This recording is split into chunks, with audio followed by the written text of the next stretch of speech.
Tapos merong sa ilalim natin ito. So, merong Allen wrench. Isa para sa truss rod. Itong malaki at yung maliit ay para sa bridge saddle. Yan. Tsaka meron tayong ordinary cable. Nakalagay sa plastic. So straight lang ito ng cable. Hindi siya angled. Yan ang dito. At isang strap. Ordinary strap lang din ito. Yan sa plastic. So ito may logo ng JCraft. Pang nylon lang din ito.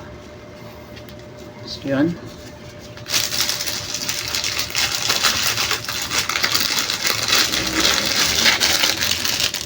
At tingnan natin yung pinakalaman.